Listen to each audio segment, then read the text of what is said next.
पाक ने फरमाया 3 काम करो तुम्हें फायदा होगा। हजरत अब्दुल रहमान इब्ने औफ फरमाते हैं मैंने इसका तजर्बा किया इस हदीस का, और आप फरमाया करते थे मुझे अल्लाह की इज्जत की कसम जो मेरे नबी ने कहा हक और साची का है, हक और सच का है। हुजूर सैयद आलम सल्लल्लाहु अलैहि वसल्लम ने फरमाया सदका देने से माल कम नहीं होता। सदका देने से माल जी क्या करने से, ये वादा है नबी पाक का। सदका देने से पैसे, अच्छा बताए ना जी मुझे 1000 में से 500 दे दिया तो बाकी कितने रह गए, तो हुजूर फरमा रहे हैं कम नहीं होते। 1000 दे दिया तो बाकी कितना बचा, नहीं भाई मेरे महबूब फरमाते हैं तो अल्लाह के रास्ते में एक दे वो तुझे 700 गुना करके वापस अता फरमाएगा। नबी पाक ने फरमाया सदका देने से माल कम नहीं होता, और फरमाया माजरत करने से इज्जत में कमी नहीं आती। माजरत करने से इज्जत में कमी, अल्लाह अकबर, माजरत करने से इज्जत में कमी। और हद कर दी मेरे हबीब ने, फरमाया तू रब की रिजा के लिए आजिज़ी कर, तेरे नबी का वादा है अल्लाह तुझे इज्जत अता फरमा देगा। तू झुक जा अल्लाह की रिजा, आजिज़ी इख्तियार कर, सादगी इख्तियार कर, सादगी आजिज़ी कर, तुझे अल्लाह। एक 2 बातें इसमें इरशाद, एक माजरत कर गलती हो जाए, और दूसरा पहले आजिज़ी की बात सुने। हजरत उमर बिन अब्दुल अजीज बादशाह थे, सोए हुए थे, गुलाम भी पास आराम कर रहा था, मेहमान भी आए थे। गुलाम की ड्यूटी थी हर वक्त हजरत के पास रहना। अब सोए हुए देर हो गई, गुलाम बेचारा थोड़ा थोड़ा ऊँग आते आते सो गया। हजरत चिराग रोशन था, कुछ लिख रहे थे, मेहमान बैठा था, खादम सो गया। अब चिराग ना आहिस्ता आहिस्ता गुल हो गया, बुझ गया। हजरत उठे, बूढ़े आदमी थे, चिराग सही करने। मेहमान कहने लगे हुजूर मैं ना कर दूं, मैं ना कर दूं। कहने लगे नहीं तुम मेहमान हो, मेहमान से खिदमत नहीं ली जाती।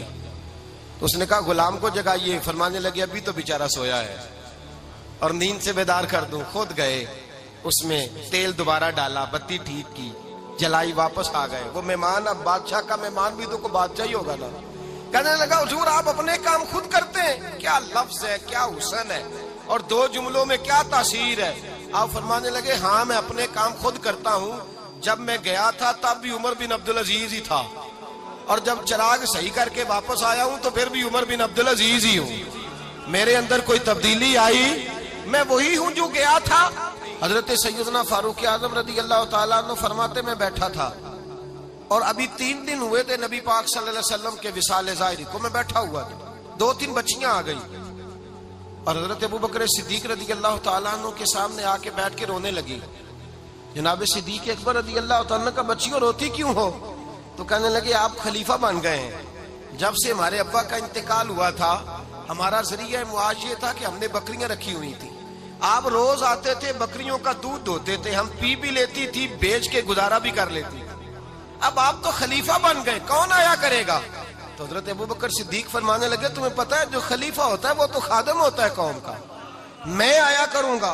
हजरत अबू बकर सिद्दीक रोजाना उठते असर के बाद और जाते, खलीफा होने के बावजूद उन बच्चियों की बकरियों को पकड़ते, दूध धोते, उनके घर में दे के आते। हजरत फारूक आजम जब भी देखते तो कहते अबू बकर तू पीछे आने वालों के लिए रास्ता बड़ा मुश्किल कर रहा है, बड़ा मुश्किल कर रहा है। जिगर राहे वफा में नक्श ऐसे छोड़ आया हूँ, मैं जिस मंजिल से गुजरा हूँ वो अब तक याद करती है। हजरत सलमान फारसी रजी अल्लाह ताला अन्हु सूबे के गवर्नर थे, सादा सा लिबास पहनकर, सादा सा, बस स्टॉप पे खड़े थे, जहां से लोग अंदर दाखिल होते थे, जहां सवारियां बांधी जाती थी, आज हम अपने जुबान में उसे बस स्टॉप कहते।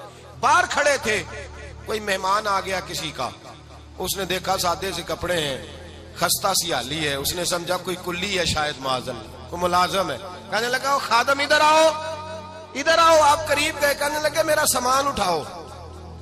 इमाम गजाली फरमाते जब तू इल्म पढ़ने बैठता है तो ये भी ख्याल करना तेरे अंदर तकब्बुर का बूटा ना लग जाए, आजी इख्तियार करना, आजी। सर पे रखा हुआ है सामान, हजरत सलमान फारसी ने, गवर्नर साहब ने, उस आदमी का, मेहमान का सर पे सामान रखा और जा रहे। सुनो और गौर करो, जब जा रहे थे जो आदमी भी मिलता गवर्नर साहब हमें दे दे। मेहमान परेशान हो गए, कहने लगे हुजूर आप गवर्नर है? फरमाने लगे नहीं, ये तो मेरा दुनियादारी का नाम है जो इन लोगों ने रखा हुआ है, असल मेरा नाम वही है जो तूने लेके पुकारा है, असल नाम वही है। तूने कहा गुलाम इधर आ।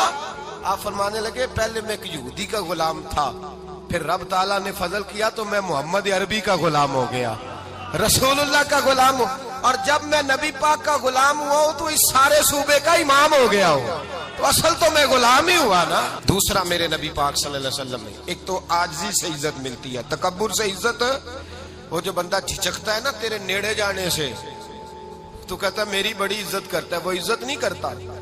शेर की इज्जत होती है कि खौफ होता है? बोले ना, तो नहीं ना डर लगता देखो। शेर का क्या होता है? खौफ, इसकी इज्जत नहीं होती। तो दरिंदा है, दरिंदों की भी कभी इज्जत होती है? तो जो आदमी डंडे के जोर पर लटका के डंडा और वो लोगों से इज्जत करा रहा, तो भाई ये तेरी इज्जत नहीं है, तेरा खौफ है। इज्जत आजिज़ी में है, इनकिसारी में है। और दूसरा मेरे नबी पाक सल्लल्लाहु अलैहि वसल्लम ने फरमाया इज्जत माफ करने में है। इज्जत किस चीज में है? बदला लेने में इज्जत, ये हकायक है। इज्जत बदला लेने, जिसने एक थप्पड़ के जवाब में 2 मारे वो बाइज्जत नहीं, बल्कि मुस्नद इमाम अहमद बिन हंबल पढ़ी, हजरत मूसा अलैहिस्सलाम कोहे तूर पे खड़े, मेरे रसूल पाक अलैहिस्सलाम फरमाते हैं जनाब मूसा अलैहिस्सलाम ने अल्लाह की बारगाह में अर्ज किया, ऐ अल्लाह सारी दुनिया कहती है हम इज्जत वाले हैं, हम इज्जत वाले, मन आज़्ज़ु इबादा का या अल्लाह, ऐ अल्लाह तू बता तेरे बंदों में इज्जत वाला कौन है? तो हजरत मूसा कहते हैं रब करीम ने फरमाया इज़ा कादरा गाफारा, जिसके पास बदला लेने की ताकत हो फिर भी माफ कर दे वो बड़ी इज्जत वाला हुआ करता है। जो ईंट के जवाब में पत्थर मार सकता हो, जो गोली के जवाब के अंदर 15 गोलियां मार सकता हो, लेकिन माफ कर दे वो बड़ी इज्जत वाला है। इज्जत वाला है जो माफ करे।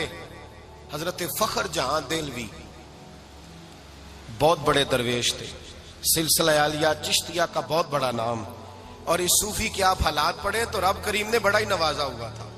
दिल्ली की जामे मस्जिद के खतीब, और इनकी करामत यह थी कि जो आदमी आके सामने खड़ा होता था ना, उसे बताना नहीं पड़ता था कि मेरे दिल में क्या है, बताना नहीं पड़ता था। सामने आके खड़ा होता था तो हजरत हाथ उठाते थे, कहते थे अल्लाह ये बे औलाद है, इसे औलाद अता कर दे। दूसरा आके खड़ा हुआ, खुशी नहीं हो रही आपको? दूसरा आदमी खड़ा हुआ, दूसरा आदमी, उसने आके कहा दुआ के लिए सामने खड़ा हुआ, तो हजरत कहने लगे ऐ अल्लाह बीमार है। वो कहता मेरे दिल में बात थी, मुझे बतानी नहीं पड़ी। इत्तकू फिरासतिल मोमिन फइन्नहु यंजुरु बिनूरिल्लाह, नबी पाक ने फरमाया मोमिन की फिरासत कल्बी से डरा करो, वो तो अल्लाह के नूर से देखता है।